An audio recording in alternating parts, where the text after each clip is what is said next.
Creepy things happen before the grave. The author of tonight's tale, The Vesper's Bell, has just published a 24-story anthology called The HALLOWED Chronicles on Kindle. It has the entire Hallowed Ground series and a whole lot more. So if you like this author, want more of his stories, and would like to show him some support, please give it a look. It'll be in the Kindle store, and there'll be a link in the description. The Man of the House by The Vesper's Bell. My girlfriend Genevieve owns a beautiful old Victorian house that's been in her family for generations. About 50 years ago, her great-aunt Evelyn turned the front foyer into a New Age shop and started using the combined living and dining area as a studio for meditation, yoga, and spiritual workshops. Ever since, Eve's Eden of Esoterica has been a hub for our city's alternative, queer, and pagan communities. Genevieve started living and working with her aunt when she was a teenager and took over completely when she passed away. Her house is her home and her business, the crux of her professional and social lives. Rich with family and community history, and she loves it to pieces. There's definitely a lot to love about it, but I think my favorite part of it would have to be the quintessential feature of any Victorian house, the turret, or tower as we prefer to call it. The ground floor of the tower is the parlor, which happens to be the first place I ever kissed Genevieve, and is now usually where I hold my metaphysical counseling sessions, both online and in person.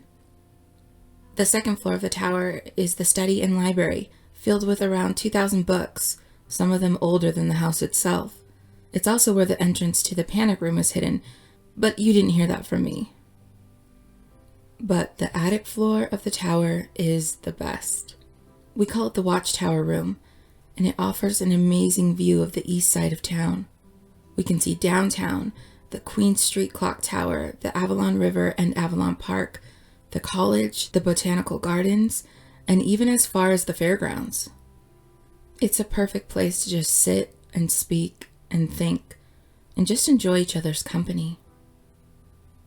But the first time Genevieve showed me that room, it wasn't the view that caught my attention. It was early spring 2019, shortly after she and I had first gotten together, and she decided to give me a proper tour of the beloved home where she spent the majority of her life. We went room to room, working our way up until we had finally inevitably reached the tower room. And finally, we have the attic, which, as one would expect, is mostly storage, she said as she led me into the surprisingly well-kept auxiliary space. I've got a lot of really cool family heirlooms stashed away up here. I'd love to spend a whole day with you just going over them sometime, but for now, our tour ends at the Watchtower Room. Voila! You can see half the city from up here, and it's really pretty at night, especially in the winter with all the Christmas lights up. And check this out! It has a dumbwaiter, and it still works. Sometimes I'll make dinner downstairs, hoist it up, and eat it up here. Pretty bitchin' setup, right? It's a gorgeous view, I agreed, gazing out of the window, trying to suppress the thought that I'd never get a chance to look out of it at Christmas because this amazing girl would dump me long before then. I glanced around for something to take my mind off my anxiety and noticed a portrait hanging on the Watchtower Room wall. Who's that? I asked, shuffling in closer to inspect it. The portrait depicted a well-dressed man in late middle age with glasses, receding hairline, and a goatee, sitting by what looked like the fireplace downstairs. He had the same ashen blonde hair and vivid blue eyes as Genevieve, so I could only assume this is one of her ancestors. That's the man of the house, as my great-aunt liked to call him, Genevieve replied, sliding up beside me and slipping her arm around my waist. He's her father and my great-grandfather, Theodore Fawn, who owned a general practice on Druid Street and was a member of the city council for nearly 30 years. I was told that this painting originally hung over the mantel, but when my aunt inherited the house, she knew from day one she was going to turn it into a bastion of lesbianism and witchcraft. Having a big, glorifying portrait of a wealthy old white man Hanging where everyone could see it would have been a touch off-brand. Oh, while we're on the topic, I actually have a framed poster of H.P. Lovecraft that I don't really have space for in my trailer. I was wondering if I could put it somewhere here? I asked meekly. She gave me an incredulous side glance, unsure if I was being serious. I know there are issues, a lot of issues, with Lovecraft, but I really would like to put the poster up somewhere. We could put it in your cat's room, out of view from the hall. No one else would ever know it was there, and Lovecraft loved cats. I bit my lip nervously, making the best puppy dog eyes that I could. I'll think about it, she said flatly. As I was saying, my aunt took the portrait down from the mantel because it clashed with our new decor, in a manner of speaking. But she didn't want to get rid of it altogether. She loved him, and she told me that the worst thing she could say about him was that he exhibited a paternalistic sort of sexism that you would expect of a gentleman of that era, the kind that blames female hysteria on wandering uteruses. That's mostly why he left the house to her instead of my grandmother. She had a husband, and it would have been harder back then for a woman to support herself without a man, so the inheritance wasn't exactly unappreciated. So, he knew your aunt was a lesbian and still kept her in his will? I asked, somewhat surprised considering he must have been born in the 19th century. Yeah, he'd lost his wife to ovarian cancer, and his only son died in World War II. He wasn't willing to lose his oldest daughter over something like that, she explained. He was far from a progressive, but he was decent enough, according to my aunt. Cool, I nodded thoughtfully as I continued to appreciate the painting. Wait, back up a minute. Your grandmother's maiden name was Fawn? Did she keep her name, or... No, she chuckled with a shake of her head. My original last name was actually Ashbourne. Unlike great-grandpa Teddy, my father wasn't decent enough. He's a deadbeat who had basically nothing to do with me or any of his other bastard kids. So I thought it was ridiculously traditional that my mother gave me his last name. He even tries to guilt me for money when he's desperate. Plus, when I started living here, and when I inherited the place, the entitled ass actually tried to move into the spare room. Called the cops on him both times. Anyway, my aunt was a far bigger influence on my life than my father, or even my mother for that matter. So, when I turned 18, I changed my name to Fawn. Wow. Sorry about your dad, I sympathized. You were pretty lucky to have someone like your aunt to take you under her wing, though. Have you ever had any contact with her since she passed on? A couple of times, she nodded. She's in the Summerland, specifically a place she calls the Isle of Maidens. She's both very happy and very busy there, so she's usually pretty reluctant to answer my summons. I miss her, of course, but it's nice to know that she's happy where she is and that I won't necessarily have to wait until I die to see her again. What about Theo? Does he still hang around here at all? I asked. Nope. I never met him, and my aunt never had any contact with him after he passed on, she replied. But like I said, he was decent enough, so he probably ascended to the higher levels of the astral plane. No sense in speculating beyond that. Even clairvoyants don't get to know everything about the other world. I nodded, giving the portrait one last lingering glance, before I sat down with Genevieve at the small window-side table, as she plugged in an electric kettle to make tea for us. I didn't give the portrait of Theodore any more real thought for months. Despite my earlier anxieties, Genevieve and I were still together by the holiday season, not to mention this one, and I was helping her decorate downstairs. We had gone up to the attic to get some of the older, more traditional Christmas decorations that had been passed down to her. Some of it's explicitly Christian, but I don't really have a problem with that, she explained as we climbed up into the attic. Both Yule and Christmas are about celebrating the birth of an idealized male divinity of sacrifice and resurrection. The exact details aren't super important. It's the stories that are powerful. Oh, that reminds me. Not to be disrespectful, but the scarf you put on your horn god idol downstairs kind of makes him look like a buff Mr. Tummins from the Chronicles of Narnia, I said as I helped her open a wooden chest. That's all right. It's festive while still being tasteful, I think, she replied. It's better than putting a Rudolph nose on him. That would be disrespectful. But, and maybe I'm overthinking this, it kind of doesn't make sense, I claimed. Why would a guy, even a god, wear a scarf but no shirt? My half-brother Jack is a shirtless wonder who I've seen outside during the winter in a scarf but no shirt. So it tracks, she laughed. I laughed too, but then that portrait of her great-grandfather caught my attention. Hey, what do you think about putting the portrait back over the mantel for the holidays? I asked. What? Why? She asked, confused.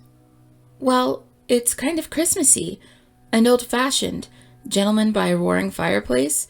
It wouldn't clash with the decor as much as usual. How about it? I asked. She pondered it for a moment, clucking her tongue as she did so. All right, but only for the holidays, and then my nymph orgy painting is going right back up, she insisted. I smiled and skipped over to the old portrait, gently lifting it off its hook. I held it up to the light to get a better look at it, and as I did so, tilted it slightly towards me. That's when I noticed there was an envelope stuck under the frame. Evie, there's a letter or something behind the frame here, I told her. What? She asked, putting the Christmas decorations down and coming over to investigate. I propped the painting against the wall and very gently pulled the envelope free.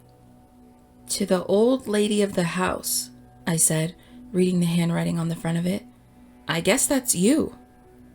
I handed it over to her, and she cautiously looked over it before pulling the letter out of the already ripped side.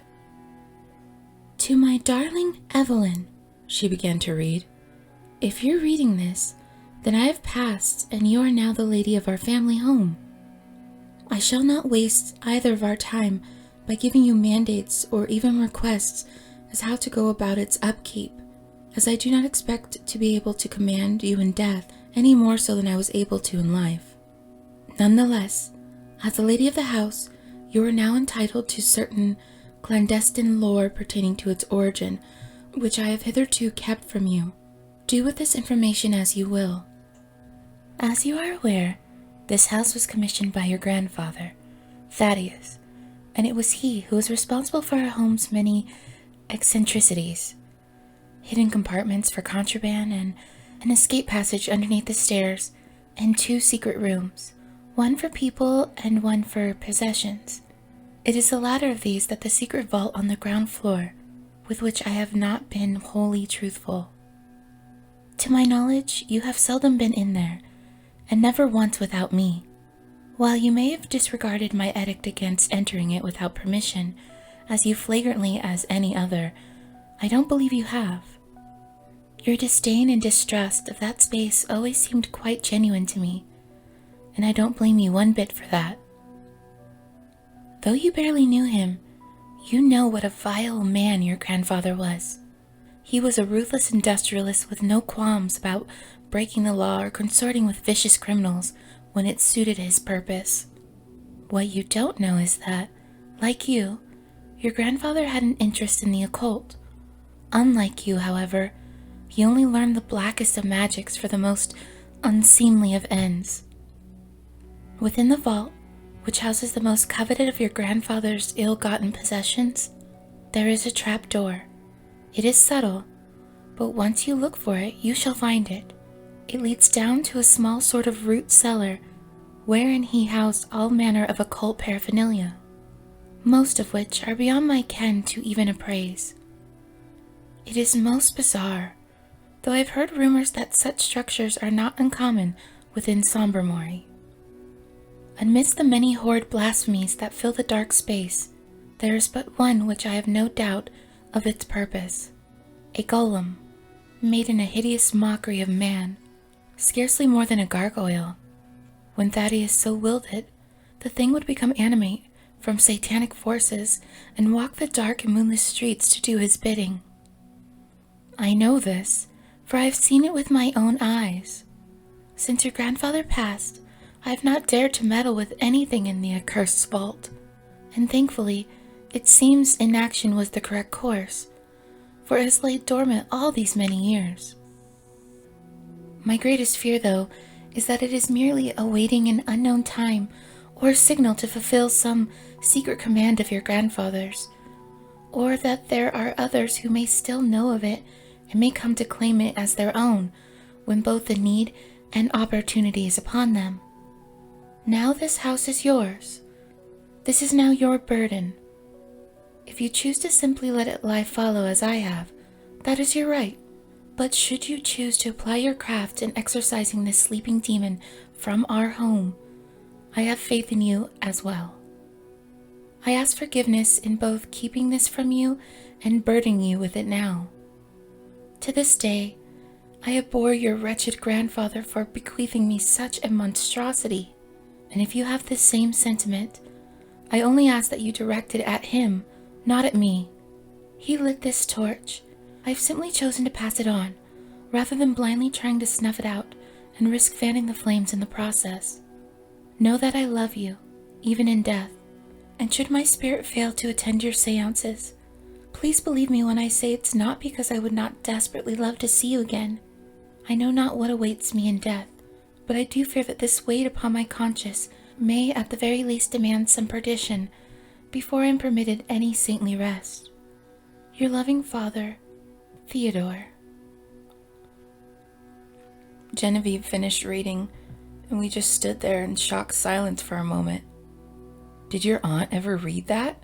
I finally asked. She must have. I mean, it was opened, she answered softly. And she never told you about this? She told me about Thaddeus and the vault, but never anything about an underground lair, she replied. Hold on. Back up 1 minute. Where is this vault? I asked, confused. A long moment passed as she considered what to tell me. You know the pantry in between the kitchen and the utility room? She said at last. Have you noticed that it's only about half as big as it should be? We went downstairs, into the utility room, where Genevieve carelessly removed a cheap landscape painting from the wall.